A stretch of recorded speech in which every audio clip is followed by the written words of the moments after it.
ready. Hold tight. Hold on to your hats, boys. Libos. Hello, good evening, and welcome to another episode of the Wednesday Week. A little bit old to you, but with that deep vintage animal.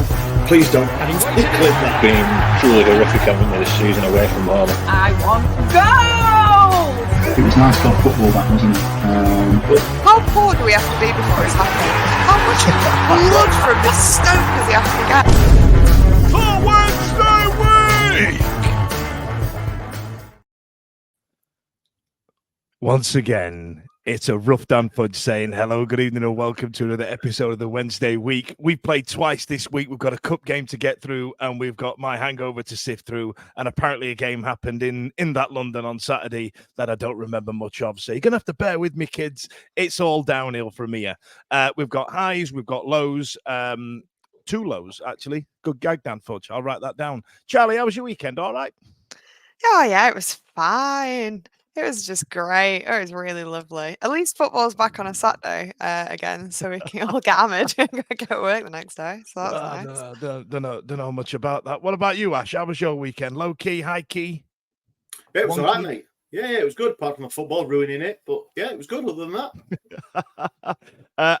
Ash, tonight, ladies and gentlemen, will be the babe in the booth man in the comments. So anything you want to pop up, Ash will get them up there, and then tell us what you're saying.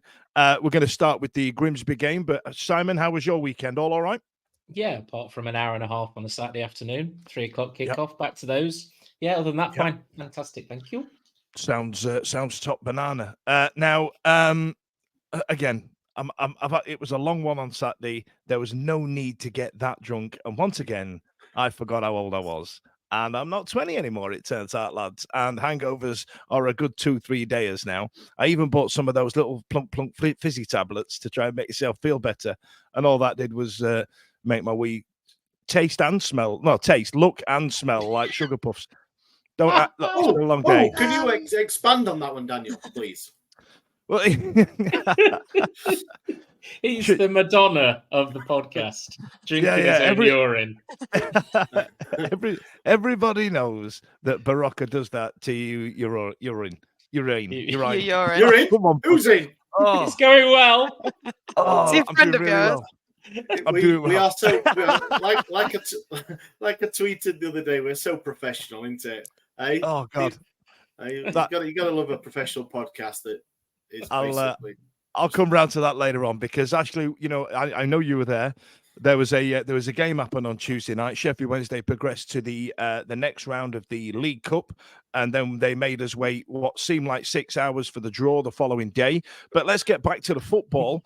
It weren't all pretty, despite what the scoreline said. Let's get into it in terms of the lineup. So this is the very much changed lineup that we put out against Grimsby. And most notable there, Ike Ugbo getting a start, Kabatsky, Sean Fuzaya, the lesser spotted Nathaniel Shaloba turned up, and Marvin Palmer at fullbacks as well. So a much changed squad. A lot of people there getting an opportunity to put the shirt on and absolutely go at it. Most notably, Callum Patterson, who got a rare kick about. I mean, tell us about it. I mean, tell me all about it, Ash, while I have a sip of lovely H2O. Yeah, it was my first visit to Bootham Crescent. Not Bootham Crescent. That's Blundell. York, isn't it? Blundell Park. Blundell Park. Yeah. Bloody hell, it were that good night. I were in York. So first trip to Grimsby. Yeah, nothing could. I don't know. I don't know what to say about it. It was like the going there, couple of hours. Like it was, who's going to start? We need a much changed squad. Oh, we don't want a much changed squad. We want to change a couple. We want to get a win on the board. So I think every fan in there on the Wednesday end would have picked probably a different 11. And for me, I got no qualms about the starting 11. I got no issue with it. Obviously, League 2 Grimsby, you're going to think that even our second string 11, we're going to have enough for them. Mm-hmm. Little did we know the first 45 was going to come up against us. Charlie, that first 45, I'll come back to you, Ash. Thank you very much. That first 45, it weren't pretty, were it? It was. Look, I'm happy that some of these players are getting a run out. I really am. but the game changed once we'd made a couple of subs, didn't it? But that first 45 was tentative, and it hit the crossbar at some point and all, didn't they? Did I remember that? Yeah, it was pretty dire, and it's funny, isn't it? Because yeah, it's obviously a very, very changed lineup from say what we've been playing in the league, but you've still got some players in there like Johnson, Famewo, Hekwe were all like starters pretty much last season. So it's not, but I think that's where like the majority of cup sets comes from is you play a weaker or maybe like a lower team. Sorry, as in you play your like weaker team, and a team you're playing is going to play their strongest. Like they're obviously going to really get something out of it. And when you've kind of slackened off a little bit, they're going to play 100 miles an hour. And I'd like to say that's what it was, but I think there was quite a heavy helping of us also being absolutely shy as well. And I don't really know why. Like it's been really hard to pick apart some of where like the tactics have all kind of gone wrong. You can see when it goes right. You can always see when it goes right. You're like, oh, that's a nice bit of something. When it all goes wrong, it's like we've totally switched off. Like they've never kicked a ball before. Really strange. And I don't know if it's a mentality thing. The defending in that first 45 was, like you said, they hit the crossbar. I mean, there was a few hairy moments even in and around the goal as well. So it was just like, it wasn't even one of those things that was kind of level and then they just got a lucky one. Like they could have maybe had two. And who knows if mentally we would have come back from that necessarily. So it was a bit worrying. And there's only so much kind of, oh, well, we're not playing the first team that you can do, because you're also thinking, well, yeah, but, you know, a League Two team, you would hope that our B team would be on a par with that. So yes. Yeah, it was pretty miserable. It was pretty miserable. It was pretty miserable. Now, you picked an excellent point there, Charlie, and I remember thinking it on Saturday so as well. much Stamford. I know. I It don't means normally so much coming from Dan. I must be hungover. So the really excellent point there that when it goes badly, I can't see where the failing is apart from it being somebody dropping their ass. You know what I mean? Like, is it a lack of concentration? Is it what you'd call a personal mistake? I can't see where the way Danny sets us up and the philosophy that Danny goes with. I can't seem to see where that lets us down. It's clumsiness. It's clumsy. It's misplaced stuff in the midfield. Is like when you see the slick passing and the slick movement, you get it. But the amount of times that like there's a terrible misplaced pass. Getting beaten on the tackles like consistently, just sloppy kind of clumsy play that then as soon as they've kind of caught us on the break, it's like shit. Like it's not calm and collected, and it's very unclear why, because it's not like they've not had a fair amount of time to prepare playing in this particular style that Danny wants them to play in. It's humbling. It's humbling football. Humbling. Now, at half-time, Simon, you probably most of S6 as well, and our half of Sheffield had the right mug on.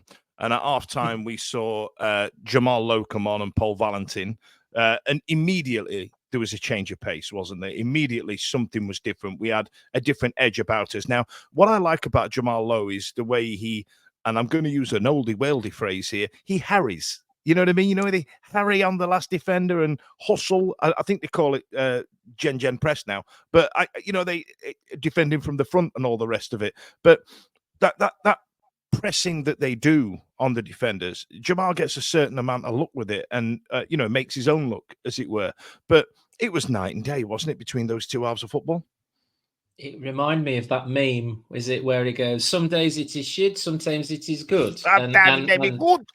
And we had 45 minutes of abject shiteness that just looked like the team that had got the hungover from the Leeds game, but it was a completely different 11. And I have to agree with Charlie, and I think you could probably copy and paste what Charlie's just said and put it on the Sunderland game, the Leeds game, and a game we're going to talk about in about 10 minutes. And then just leave it as that. And we'll just keep replaying that, and we can go and have a beer, and everybody can just keep commenting on what Charlie's just said. I think there's twofold here, isn't it? It's the fact that he injected some amount of pace onto the wings and up front. We suddenly turned into a team that were pressing, not just Low, but the whole team. In the first half, we looked like a team that couldn't put a pass together. The goal was a really sloppy goal. the defending. We couldn't. We'd get the ball, give it away immediately in our midfield. So our strikers could never get near a ball anyway. Bear in mind, this is virtually the same team that beat Hull a couple of weeks ago. You know, obviously Danny's got his cup team like every manager seems to have since ad infinitum going back. But we then just changed our style of play. We got at them. Paul Valentin, who I thought was absolutely superb. I thought Olaf Kabachi was my man of the match. I thought he was amazing in the second half when he started getting the ball. And I thought him and Johnson looked like a really nice sort of fit on that left wing. And then we just became clinical. And pretty much every time we put a ball in or a ball forward, we scored. You know, and I was absolutely desperate for Paul to score, you know, and then to finish off. I mean, I'll probably talk about that in a moment. That was the icing on the cake for me. So it was like, I watching it on the TV and I thought, well, this is rubbish. What's going to happen in the second half? Quite embarrassing to play Hull. I mean, we haven't got a great record there anyway, but, you know, Jesus, to go up there and lose, and in the end we gave them a thumping, didn't we? So that was nice. At the time, I didn't really give much thought to it, but obviously thinking about it and looking at bits of highlights and things, I thought Pierce Charles did really well. Yes. Two in the first half, two kickouts that went straight to their player, and all the fans, you know, as we all do, we go, oh, bloody hell, that's a crap pass and X, Y, Z. And I just thought that him going into the second half was a hell of a lot more composed. I think he started the goal off, didn't he, for Valentin, and the last goal from the keeper. I thought he really did. Didn't let the crowd get to him or anything like that. I thought in the first half, sorry, Ash, in the first half, he took I thought the guy up front for Grimsby was lucky to be on the pitch. Couple of minutes, wasn't it? A couple of times he went in on him, and I thought that in any other league or any other cup, that's a sending off. We never get anything. No. I played Sunday League for a lot of years, and me bullying teenagers was a good 50% of my entire playing career. Like, you know, that's exactly what it was. I'll tell you what then, Ash, I'll let you talk about Callum Passon and then tell us about what the internetings are talking about. I'll do the internetings first, since we've not gone to them yet. So they've got a lot of good evenings and everything. Yeah, we've excuse me. We've got a Ford WOC we'll get to, but thank God for the international break. Back to the drawing board, we will get to that. In it, you know it's bad when you thank God for the international break. You know it's shit when we're asking for one of them. Sharman's been on. Pato giving himself a 5 was mint. That was pretty good. He had his first goal, the celebration in front of the Grimsby fans was pretty good, because I thought to myself, I thought his partner had just had a baby, I think, a couple of days before. I thought he was going to do the old, you know, Brazilian, the little baby thing. So I thought he was going to do that, but now he did some fishing thing, I think it was, or something. He loves fishing. Yeah. Jay Blogs agrees with Sai. Kabachi looks okay, I thought. So, it's Ugbo's movement to drop back to the centre for the goal was magic. Chef's kiss. Chef's kiss, that was. I thought. The movement from Ugbo, was good. I mean, like you said, Dan, the subs, the first two subs, shall I say, at half-time did change the game. And I thought Ugbo, I thought his movement was great for the goal. And Lowe's goal, you know, when he was through and the keeper came out and just spun in, didn't it? And did you inhale all of the air? You and all your people that you were on the stand with, did you all just suck it all into the back of the net? Like, I could not inhale anything else after that fish and chips that I had. That was banging. It was. I got to admit, shout out to whatever fish and chip shop it was. Jeans Fish and Chip Shop in Grimsby. It was something. We were only a 5-minute walk, and rate my takeaway being there, so it had to be good. Well, you can't turn down a recommendation like that. Is that the word? But yes, that was 5-1 winners against Grimsby. It was as it was. Now I've got some statistics here, Simon, for the game. I'd love to know what was the first half and what was the second. You know what I mean? But if you look, we scored. The interesting one here is we scored 5 goals that game, and target shots on target 6-2. We were bloody lethal, lads. Hang on. Surely we're going to go down the capital on Saturday and smash them up to bits looking at that, right? We're lethal. Yeah. Hindsight's a wonderful thing. It always is. It always is. So anyway, after making us wait what seemed an eternity, Sky Sports finally got away with the most convoluted League Cup draw I think I've ever seen in the history of football itself. Charlie, I don't suppose you understood what was going off on that, did you? I think I fell asleep with my phone on my face. Like I was just like, and do you know what? Given how exciting it was, I'd have preferred to be in that position. Wait, hang on. Whoa! I'd have preferred being asleep at that point. You see, I stopped myself there. You see? Really, come on, Daniel. That is growth. I did really well there, stopping myself. I'm going to give myself a Callum Patterson self 5. Look, my 5. We're an inclusive podcast. I know. You've just gone and Dan, podcast HR's on the phone for you. Listen, podcast HR has got me on bloody speed dial. I tell you what, so what's that already? I want to be in the place of Charlie's phone and I taste my own sugar puff tasting urine. And we've only been on the air 17 minutes, so we've done really well. So right then, let's fast forward. Sorry, I was just going to say on the draw. Yeah, sorry, I thought you were going to skip over the draw. Sorry. It was the I don't know what anyone's thoughts are. The quick the teams that are playing in Europe getting a bye, basically. No, not a bye, but getting drawn before the game even kicked off, that if they were going to be home or away, and then not being able to get drawn against each other. And what's all that about? So irritating. And they're like, oh, it's so that there's no clashes and things like that. Who gives a shit? You make the schedules of their, you run all of this shit anyway. So the idea that you're like, this is unavoidable. No, it's not. You've made it all up. Just unmake it up. You've created this problem. It's really crazy. And you know it. Like, it's not like that any of us, it's not going to be one of those teams that wins the whole thing anyway, but they could at least be quiet about it. At least be a bit subtle and not show too much favoritism. Try and pretend that there's a light at the end of the tunnel. Them off all the time. As I always say, I'm a little bit older than you guys, but it seems to me... You've never mentioned it. I've never mentioned it. I have loads. like my holidays. Anyway. Dan mentioned it last week. You weren't even on. I haven't listened. The European competitions have been running since before my time. It's not new. These aren't new competitions. It is this year, though, isn't it? That's the problem. It's a new format. I don't give a flying rat's ass. None of us do. So I was listening to the radio, and a few people were talking about this League Cup draw, and I'm glad it's got brought up, even though it was me that did it. You know what I mean? Just like what Charlie was saying then about going, it's unavoidable. It's me that's doing it, and like they've elongated the Champions League, but there's going to be a lot of times now where these lucrative Champions League games, no one's going to sit and watch them because there's just absolute trash against absolute trash. It was meant to be a fight to keep at bay the Super League, and I understand that, right? Because UEFA and FIFA wanted to keep hold of football essentially, and the last thing they needed was some money influx taking all the best players and making their European leagues and their CONCACAF leagues and their, you know what I mean, and all the other leagues and the Australasian one, what's that, Oceania, all that.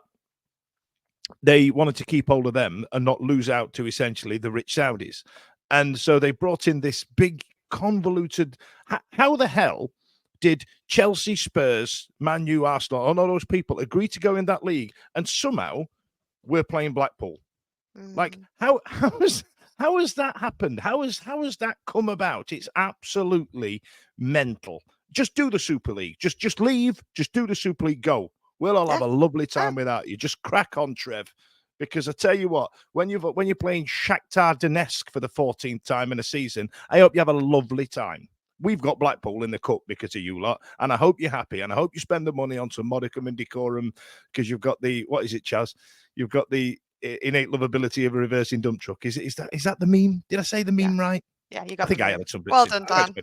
I just don't get why they did the pre-draw so they don't play each other for clashing, but then they know where they're going to play. So if, say, Arsenal played Man City, they can move that Carabao Cup fixture to the opposite week because the Carabao Cup fixture is over 2 weeks now, isn't it? It's the 16th and the 23rd, I think. So if they're playing in the Champions League one week, just move it to the other one, and they can play each other. It's not hard, but I think it's just all to save the embarrassment of having no Premier League teams in the final or something daft like that. And Blackpool.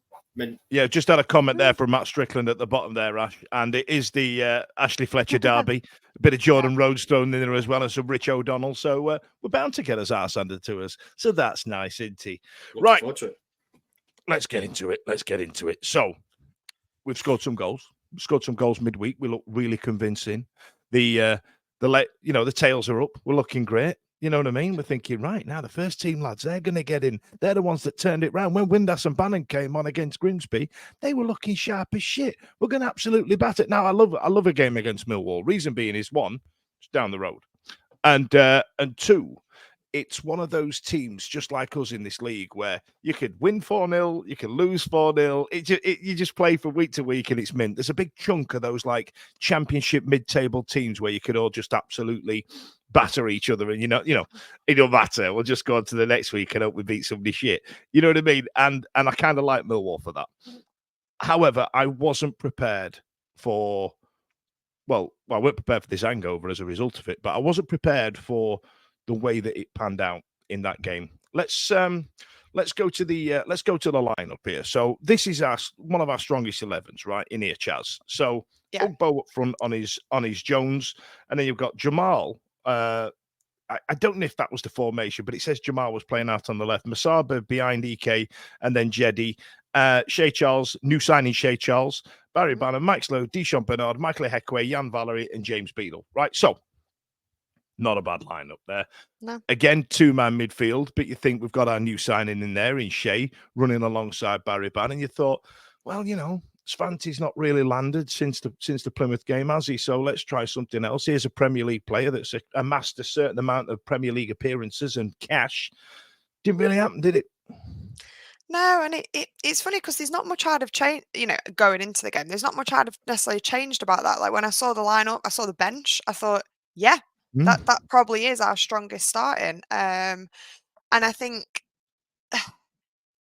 this is where it's starting to get that little bit concerning because, like you said, you can't use the excuse of, well, they're probably going to be in the top end of the table. Like you can't. You're going into the game with Millwall going, yeah, anything could happen, but probably on paper, we at least should be giving them a game. At one point, a wonderful point, I was thinking this has got 0-0 written all over. In fact, I think I messaged that, and then they scored. I was like, fuck. But it could have gone either way. But you look at that and you go, yeah, there's really not that much different that I would have done with that lineup if I was in that position as the manager of Sheffield Wednesday. I'm sure it's very likely on my horizon. It's disappointing that it didn't come to fruition, really. It makes you wonder what is our strongest starting 11, which I believe Danny has sort of alluded to in his interviews as well. He's like, I'm still trying to find it. So are we. So are we, Danny. Yeah. And the closest you got was Grimsby second half. Strongest 6, strongest 4, like just maybe 1 or 2. Just build the team around Callum Patterson and his big silly grey head. Let's just do that. Let's just do that. Speaking of grey heads, now Simon, that first half was so pedestrian. It was so boring. There was a point and I tell you what, come here. There was a bit where all the Millwall fans was singing at a geezer who had fallen asleep at the front of the stand. I was about 6 rows behind him, fast on. like you're like, oh God. Honestly, there was nothing to jump up, nothing to get shouted about. Sometimes football can have you getting up and down and you're out your chair, and it had nothing. It was like watching a Sunday league game, Simon. And at this point, and I think Chaz just said it then, if this had gone 0-0, I'd have gone, yeah, we've probably done them for a point there. Yeah. I'll do a bit of a Blair now. When we played Plymouth, it was, I think we all came out and there was sort of people saying, well, they flattered to deceive because Plymouth are really, really shit. Mm-hmm. So then we played Sunderland, and Sunderland seemed to have got the mojo back. But they always start off well anyway, don't they? And they just decimated it. And I sort of sat there in a bar on holiday thinking, they just seem first to the ball and they seemed a bit stronger and this, that, and the other. So then we play Leeds, and everybody came up with, well, they're a far better team. They're an ex-Premiership team and stuff like that. And I've sort of sat there, first game this season at home, thinking, but we haven't really put a fight up. I understand it. I understand there's multi-million-pound players in that team, but we haven't put a fight up. So I thought Millwall is the game. This is one of the teams we've got to beat. This is the team now where we start getting our points and amassing our points to at least get mid-table. And the performance was abject. We didn't turn up. We let them run the show. If you watch the goals and the build, when they hit the post or the bar, I think it was in the first half, every tackle they were first in. They won every ball. We seem so lightweight. We don't seem to have, we were all waxing lyrical at the start of the season that Danny had this high press, not allowing teams to play. I don't know where that's gone. It's just disappeared. And I'll point the finger squarely at midfield, and the team is picking, I don't think, is the right team. You can't excuse some of the defensive errors, but at the end of the day, if there's no bugger in midfield defending as well, then they're going to cut us apart. Yeah, and that's what they did. And we had 4 shots. We had 4 shots or 6 shots and 2 on target. I mean, sorry to bring the guy's name up, but that's Cisco S stats. And oh dear, it was shocking. And the first half, you're correct, 0-0.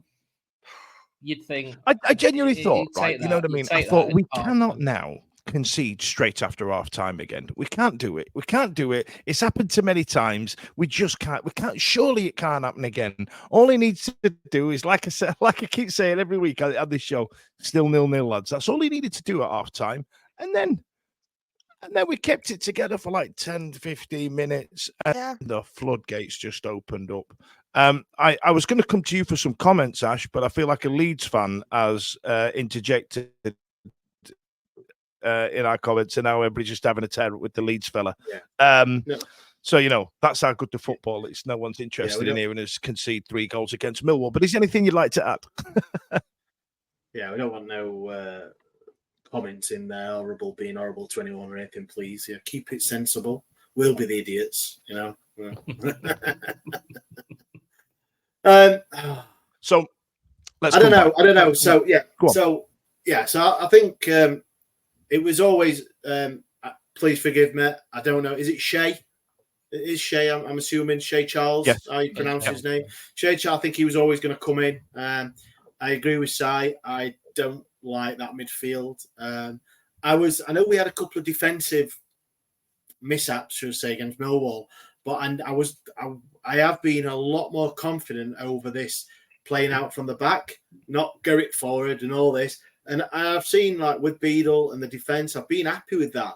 But to play it out from the back, you've got to be quick in the midfield to then create space, little triangles, and we just haven't got the midfield. That midfield, I don't know what it is, but Leeds,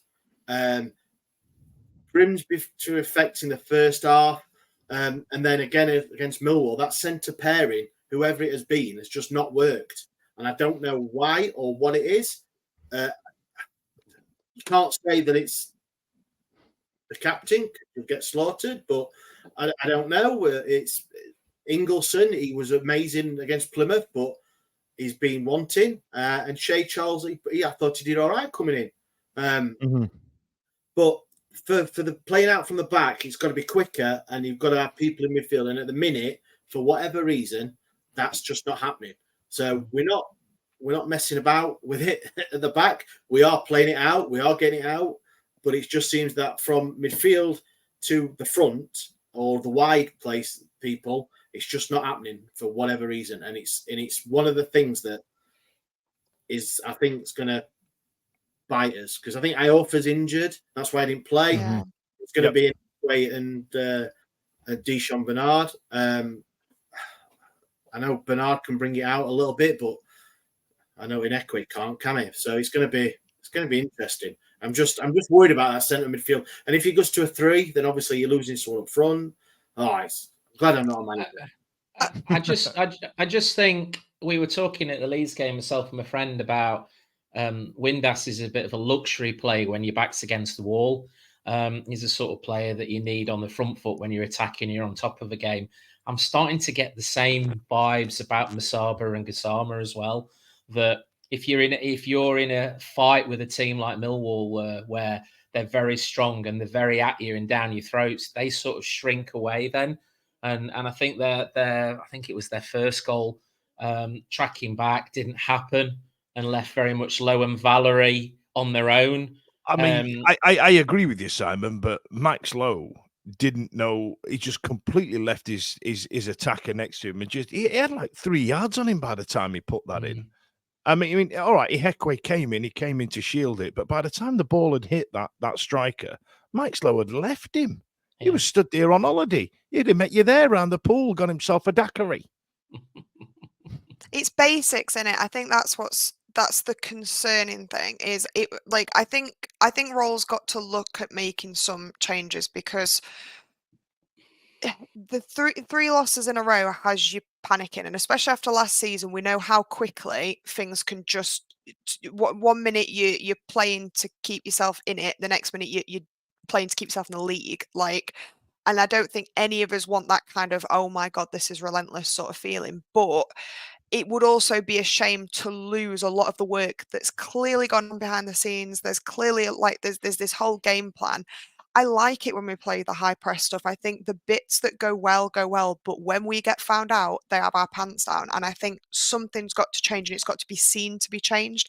When Danny first took over last season, we didn't win straight away, but everyone said the same thing. You can see the concept, you can see the progress, you can see where he's coming in. That's all you want to see, because you can't see any plan B. It's basic shit. This set piece coach that's apparently rumoured to have come in, I don't think the club's necessarily announced it, but his old club did. Somebody's got to do something about set pieces, or I am going to tie both of them golden elephants to myself and take a dip in the Don. Because how many simple fished out by things, Callum Patterson. That's the dream. Every single time we make these errors, and it's the same errors season on season, and it's little stupid things like that concern you, because you're like, are these players up to this style? Are they capable of playing this complex football that he wants them to play? Yeah. Or, don't throw the baby out with the bathwater, but maybe just let's come to some kind of agreement where we play a little bit like that, but we also don't keep, shooting ourselves in the foot all the time. I've got one concern and then one positive. The concern I've got is that we're shipping goals, 9 in 3 league games. Oh. Yeah. And we haven't scored any. And we haven't scored any, which is vaguely what happened last season all the way through. We went shit or bust. I mean, Huddersfield away, Ipswich away. We couldn't just lose by 1. We had to lose by 4. And you get that second goal on Saturday, and you just think a third one's coming. You could just feel the third one was coming. So that is in my mind is quite a worrying aspect, is that when we are shipping lots of goals, we're not just losing by 1, we're shipping lots. Leeds, all the intents and purposes about being this fantastic multi-million-pound team. They only got 2 past us, and one was how shit must they be? Yeah, exactly. I mean, they've got one of those was a guy who could sprint faster than our defender and just got past and scored. Mm-hmm. But then on the flip side, the thing I'm clinging to is when Carlos Carvalhal came in, he was actually on the verge of getting the sack at the start, because he changed the ethos of the team. He brought in a lot of new players, and he changed the way Sheffield Wednesday played. And when it gelled, we were unplayable. Yeah, we were unplayable. So, like it was second half against Grimsby, it had that same vibe to it. When it gels, come at me, bro. We're min. Yeah, you know what I mean. But then when we concede one, oh my God. Total head loss. And did you also notice, and it was the same against the 2 previous league games, for the first 10 minutes, we were the team that were battering the team. Yeah. And we did it against Leeds, we did it against Sunderland, and we did it against Millwall. Yeah. And then we don't score, and then we start dropping down into playing as badly or falling into the other team's tactics. And then we go a goal down, and then the gates are open, and it's just like open season scoring against us. But saying that, I'm still grasping to that. When it turns good, I don't think we'll go. Yeah, I don't think we'll go down, But I think any sort of positives where we all went, oh, we might get playoffs as well and truly in the bin now. Yeah, and I think it was weirdly. I mean, of course, we all got caught up in the hype because wasn't it really nice to have a nice preseason and positivity? Like you're allowed to dream, but the idea that the biggest problem we have now is that oh god, we're not even in top 6. What like Stupid. the idea that is the problem? What the bigger problem is that we're fucking 20th, which ironically would have been a dream at a certain point last season, but that's not the point. And I think when I say I just want to be comfortably mid-table, what I mean by that is you get battered by teams that are a lot better than you. You batter teams that are a lot shitter than you, and it can go either way in the middle. That's all it is, and that's the problem that we've got. That if we'd have beaten, even if we'd have just beaten Millwall 1-0, you would look at it and you go, "There we are."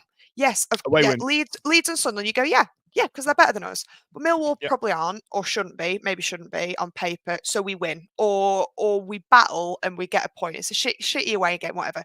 That's the difference. Is losing to Millwall.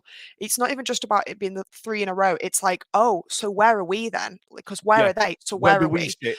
We're If they're that probably good, not bottom where are 3, we? and you start doing the maths, and that's what worries me. Is like there's a difference between not getting relegated and being mid-table. Do you know what I mean? Like that mentality-wise is like, oh god, chances are probably there'll be people crapper than us. It's like, and we saw how easily last season who actually went down in the end, and how nuts that all was. You don't want to be anywhere near that shit. You don't want to be like QPR were, where they were like in the conversation, out the conversation. We don't want that. We don't have to be pushing for anything high. You want to get to a point in the season where it's not going to be you. That's all you want. I think we'll get there, but I do think Danny, he's not immune to criticism, and nor should he be. Like, I love him to bits. I think he's a great manager, but He's just got we've just got to terrible hair. see something. Terrible hair. We've just got to see something click that shows that he can see those issues, because if he Yes. does just bullheadedly kind of no, we're going to keep playing till it all gels and we lose game after game after game after game, it doesn't matter whether he's right or wrong. People aren't going to stand for that, and then we're just going to be back in the exact same place that we were. I'd rather see us play less fancy football and get a couple of decent results than Get some hold 1-0s out against for this. Millwall. Yeah. Now, I'd love listen, a some 1-0 people are going to against try and sell you some things. It's probably going to be me losing all use of the word Sky Sports Plus. Bear with us, and I'll see you in a second. Got to get the adverts in there, Ash. What was that? That was 38.26. Ashley, tell us about some comments on the interwebs, because there are a few people there agreeing with what Charlie was saying. Yeah, Mad Ward, Danny will work out what needs changing and fix it, so he's confident. Lost Boy, I agree. It's like the players are playing with fear. Their faces say it all. Matt Strickland can't cope with the fight again this season. No. Please, no. Yeah, it's. I think you're all being a bit too negative. I've got to say. I think it's 3 games.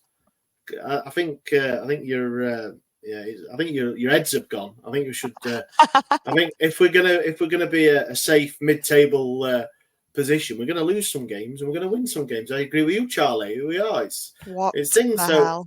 Are you at gunpoint? Are you safe? Blink 3 times if someone is holding you there against you. I think you're gonna pull your face off in a minute, and Tom Cruise is gonna be underneath. Or Stevie. You're gonna pull it off, and there'll be Stevie there. That'd be some Robert Downey Jr. I'll tell you, type of banter. I'm gonna, sorry, Mum, if you're watching. Fuck you. Just fuck you. I am positive. It's only 3 games. One game, Sunderland, they're top of the league unbeaten. Leeds, come down, millions and millions and millions to spend, are still unbeaten. Millwall, granted, shite. I agree with that, Charlie. We should be beating them. If we judge where we want to be, but we are going to lose some games. Yes, only having 2 shots on target in the last 180 minutes of league football is a bit crap. But come on, we've said with the transfers, we're going to trust Danny. We've put all our faith in him. We've handed him another a new 3-year contract or whatever it is, and saying that it's yeah, man. I'm not worried at all. It's obviously with 3 points away, more than 1 point in the last season, first 18 games or whatever it was. So we're ahead of where we usually are. So that's it. Ashes Wow. Ashen is what someone's gone with. But someone accused you of being Stevie in a mask, and Sharman's gone with it can't be Stevie. Stevie has not mentioned LP2 yet. And he's also doubled down with, for fuck's sake, Ash, get off the fence, lad. I'd mentioned Liam Palmer if you got minutes. There's an Oh. element of what you're saying is right. Sunderland and Leeds are going to be at the top of the table. Millwall is a team that we should have, bare minimum for me, turned up against, and we didn't. It was so pedestrian. It was so Sunday League. It was genuinely one of the most boring games of football that I've ever had the misfortune to try and watch through very blurry eyes. Now, I try and avoid doing drinking stories on this show, but I need to shout out to two really heavy-set Cockney men, and I hope they're watching this evening because I did tell them I've done fudge otherwise the week. I didn't, but it'd have been funny if I did. And that was Joe and Carl, specifically with a K, who woke me up at Mile End. Now, if you know London, I live here. Mile End is here. And there is one train.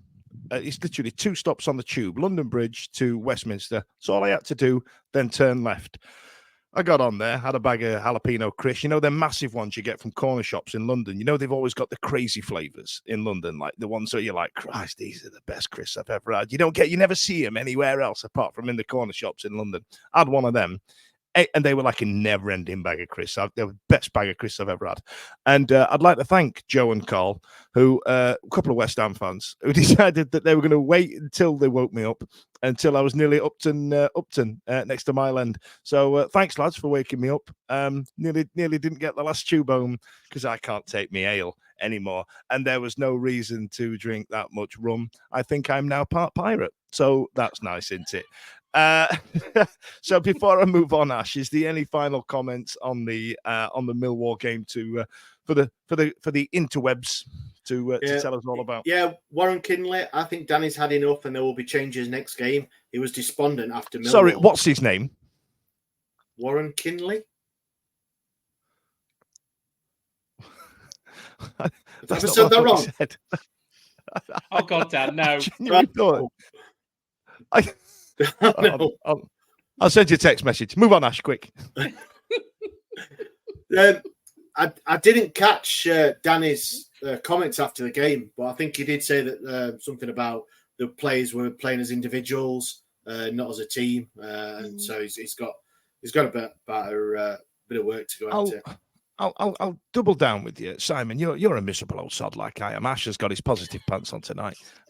Does anybody really give a shit about what the manager's got to say after the game? Like he's not going to sit there and go, "Yeah, I fucked it up."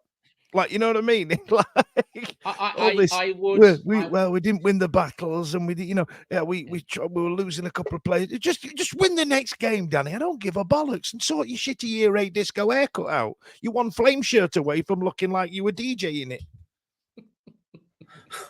Jesus Christ, you are off it, aren't you? Shit, yeah. I think any other manager, jealousy will get you everywhere, Dan.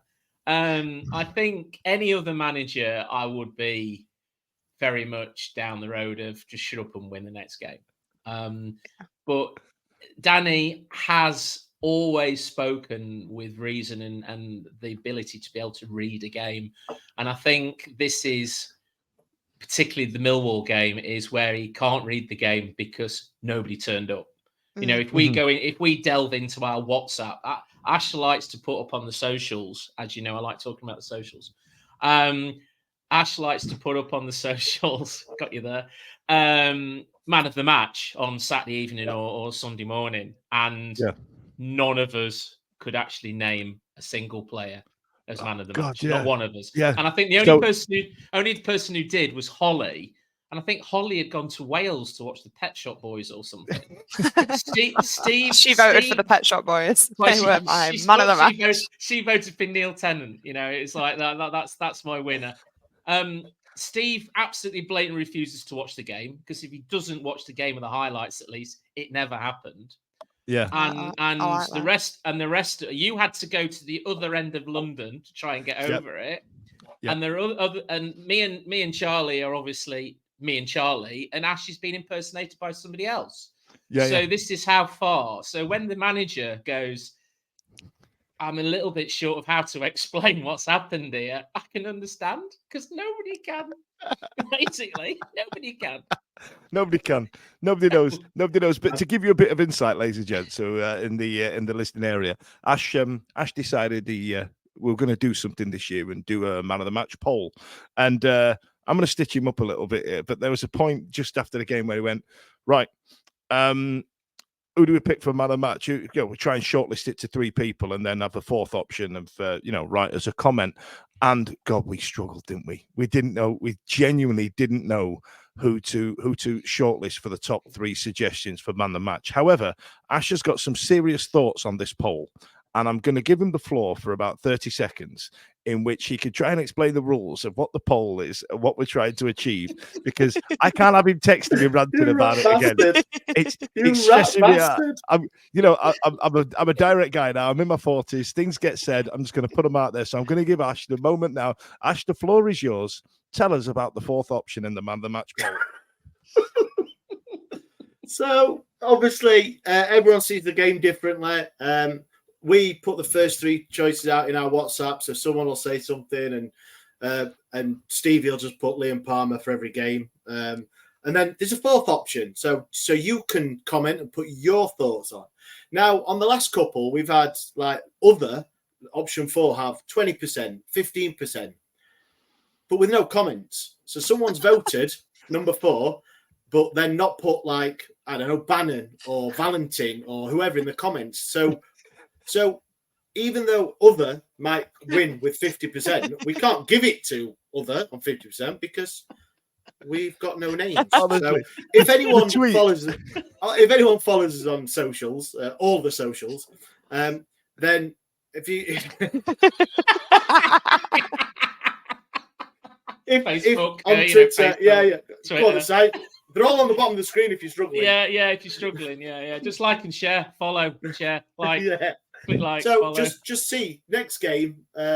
Obviously, it'll be QPR. When the man of the match comes in, if anyone wants to just interact with us, just put in if you think we're talking bollocks and we've picked, I don't know, Bannon, Windass, Masaba, or what, and then the 4th option, if you think it was Beadle, put other and Beadle. And then we can. People have just used it as a no button. Yeah. Is it any of these 3? No, it isn't. No. Okay, I love the way it's kind of like an element of, I don't give a shit about these 3 players. Other, that's it. That's all I'm voting up, and I like pressing buttons. So this is happening. Is this like when we got voted 4th best podcast behind other? Other, yeah. I think that's what's happening. I tell you what, I'm glad real SWFC media's turned up on here, by the way. I'm glad he's turned up. Is that the priority one? Who are you? Because it proves it's none of us. It doesn't prove it's none of us. I'm all right with that. Now, listen down, folks. So it was Ash who floated this in the group chat about Charlie McNeil's arrival at the club might have caused some discord, Charlie, with Bailey Cadamartri. So, there was a point where Cad signed a new deal in the summer, and there were some rumours that Bailey might have been a bit pissed off about it. Did you catch any of this? Yeah, a little bit. I think a lot of people are sort of saying you can't have sort of two young lads, I guess, was the you're not allowed. The general. And I was like, why? We've got lots of old lads. Why can't we have 2 young ones? That's crazy logic. We're always saying everyone's getting on a bit, but we can't, they'll fight. If we have 2 young boys together, they'll be walking towards each other, clicking their fingers, and they'll have a scrap. One's going to walk like this, and the other one's going to walk kicking. It makes you, I guess the difference would be was Bailey always going out on loan, or has he had to go out on loan because someone else has come in? This is what I'm not quite sure. Like, had we not got McNeil in, would we have, and I think I wouldn't have been against him going out on loan anyway, though. Like, just as a simple concept, I think it's good for him. Like, I think it'd be good to get him game time. I don't know why he wouldn't necessarily get game time with us, but I understand it. Like, it makes sense for him to, if he's going to get first team gameplay, whatever. But if if the reason he's gone is because we brought someone else in, that doesn't quite make sense. And we've not actually seen McNeil feature outside the cup game, I think. Is that right? No, he Just played checking. against Hull and Get my played facts against right. Grimsby. Which, Oh, and he cut a couple of sub appearances. Sorry, Charlie. Yes. yeah, so which is sort of what Cads was doing. So I don't quite So understand that. I get where people have It's like he's made replaced him this leap. directly. Yeah, I get where people have made the leap, saying, but I would even argue that Bailey going out on loan, it puts him further on in his development into men's professional football, more than McNeil, in our reserves. Yeah. But it's not like Charlie McNeil ain't come from the Man U reserves either. Let's not fart Yeah. around the pool. You know what I mean? Like Geezer's well developed. However, there was that was floated on Twitter the other day. So when Bailey's loan to Lincoln City was announced, and we'll come back to that, Simon, about whether Lincoln City is the good move for him, somebody actually wrote, and it might have been the SWFC media parody account, actually had an interaction, had a back and forth with Danny Cadamartri of ex-Everton fame and Bailey's dad. And he went, no beef here. Just Lincoln City is a good move for him, and going on loan was always part of the plan. And so you were like, oh, I thought there was a story there. I thought I was going to give you like 10 minutes to talk about it, but Danny Cadamartri shut it down. Go on, Ash. I would have thought that, but you don't know, do you? It's all behind the scenes. But he signs a new contract. He's played 20 odd games, appearances last season, and scored 5 or 6 goals. So he was pretty established last season. You'd have thought he'd like to kick on at the club. And then when you see that we signed a 19-year-old from Man United that scored God knows how many in the under-21s, and you're thinking, actually, for a free transfer, it's a really good bit of business. But how will that affect our own homegrown striker who's 18/19? And I would have thought that it would have probably signed a new long-term contract, thinking that you're maybe going to get some games, and then another 18, 19-year-old comes in of really good pedigree from Man United, thinking it's gonna hinder my progression at my club, because he's been here a fair few years now, hasn't he, Bailey? So you're thinking, how's it? And then obviously it's come out that he's gone out on loan, and you're thinking, well, but if his dad's cleared it all up on Twitter and said no, he just wants to. I think he said he just wants to play football.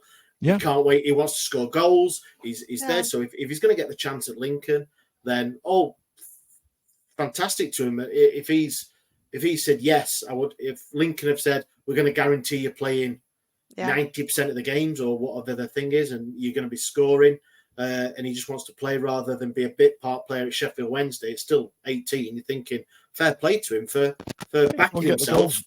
Go get the goals, get the confidence, and I mean, it's a little bit different, but. You saw Dawson went to League Two. Exeter was their player of the season. Come back full of confidence and stuff, and played for a little bit. Obviously, he's gone now, but it just for a player young to play day in day out must be really good for confidence, and just getting like Dan said, used to playing men's football week in, week out, 2 games a week instead of one every week, 2 weeks or something. So I think it's good, but it was just a bit. It just seemed on the face of it that we've signed another youngster. Has that caused it?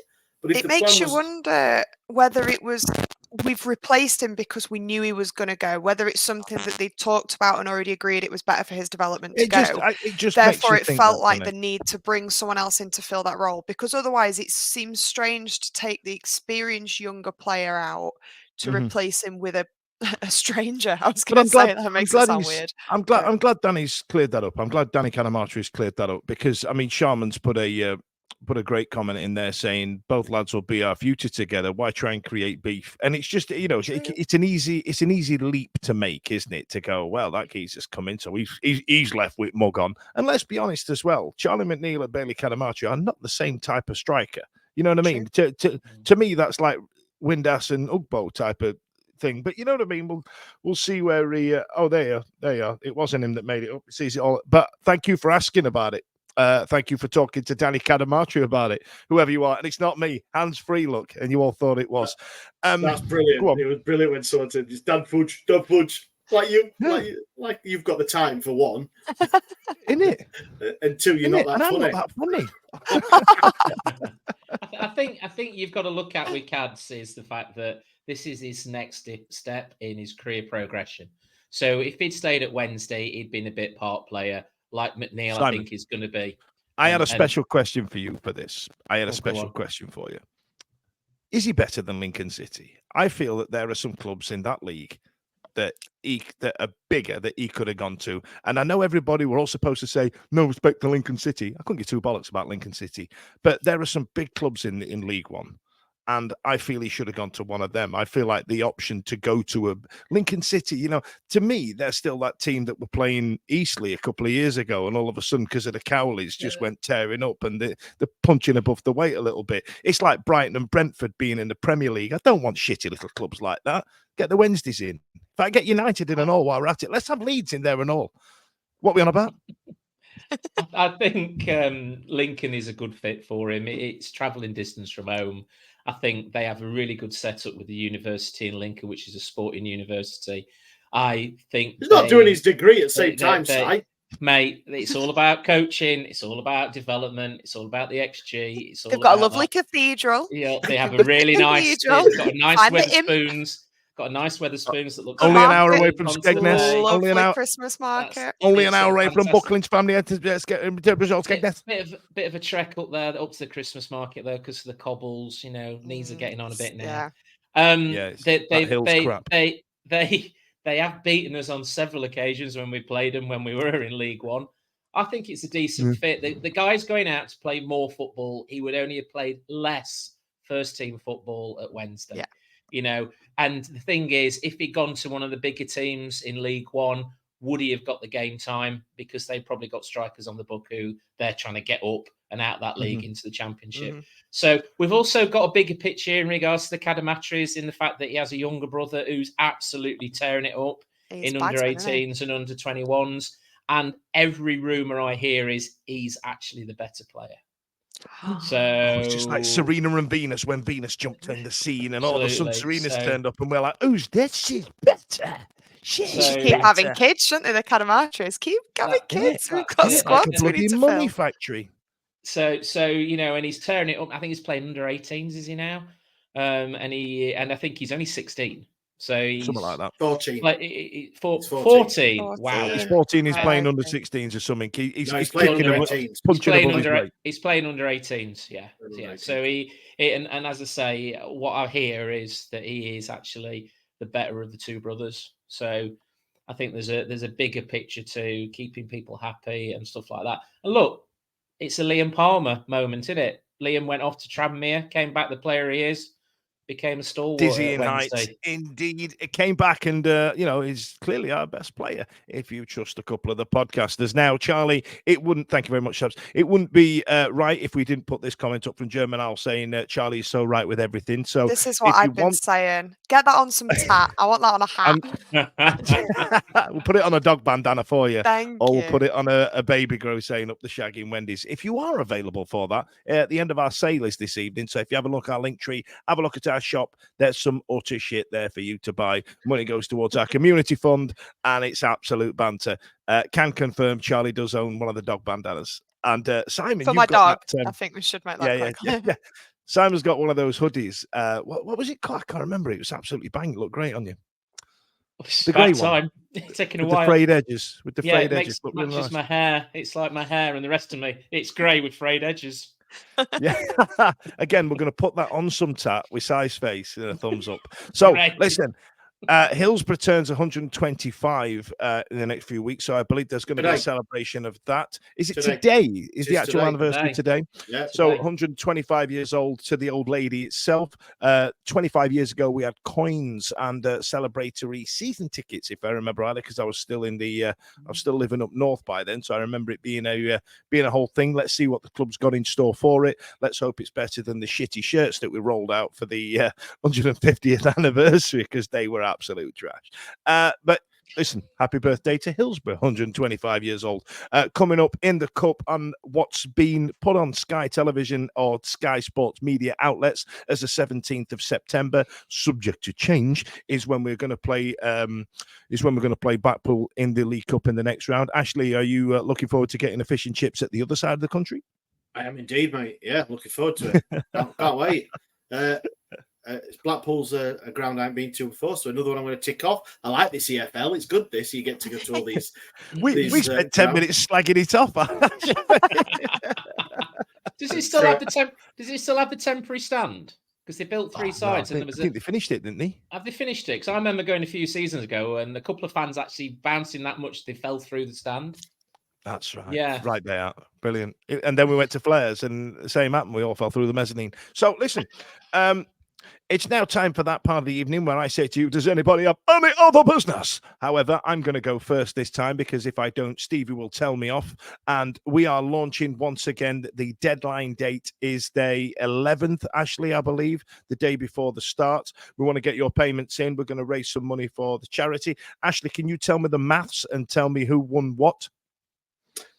So all money's raised. 70% goes to the eventual winner and 30% goes to our community fund. I think the winner picked up £434 last week, and we got 180 quid, I think it was, which will do us lovely. So please get involved. It's £10, and you will get into our WhatsApp, which you should mute straight away because it's really good crack. Charlie uses it like therapy. So if you Stevie sorts it all out, get your choices in each week, and if you're correct, you go on to the next game day. If you're wrong, then sorry, but you're out. And it's a good laugh. It's a great opportunity to donate some money to charity. It's a great opportunity to win some money, and it's a great opportunity to get Stevie to do a snazzy spreadsheet because he's a big fan of them. Ashley, do we have anything else in which to talk about? I don't know. I don't personally. What? No, I know. Hang on a minute here. There is the 9th. Ash has no any other business. You know what I mean? I don't know what's happening. I know. There is things going on as always, but nothing to let everyone know about at the minute. I'm sure we will keep an eye on the socials. Charlie, Simon, anything to add? If not, it's been an absolute pleasure. Thank you very much for joining us. You've been outstanding. Thank you to you, Ash, for being the babe in the booth this evening. And thank you lot for joining us tonight and getting involved and talking to us. Because, it's nice to have some feedback every now and again, as long as it's nice. See you later. Get ready. Hold tight. Hold on to your hats, boys. Libas. Hello, good evening, and welcome to another episode of the Wednesday Week. A little bit old for you, but without deep. I played the wrong one, haven't I? See you later. Every week, live from 8 p.m. It's the Wednesday Week. Bringing you football analysis. He came in. I think he scored a goal. Bringing you banter. Yeah. Bringing you responsible life hacks. I met you wonderful souls at 10 a.m. for some shots. The Wednesday Week. 1, 2, 3, 4 live. Available on all social medias. Obviously, this goes out on YouTube and as well as all the other social media out there, podcasts, etc. The Wednesday Week 24-25 season. Join us. Put on your podcast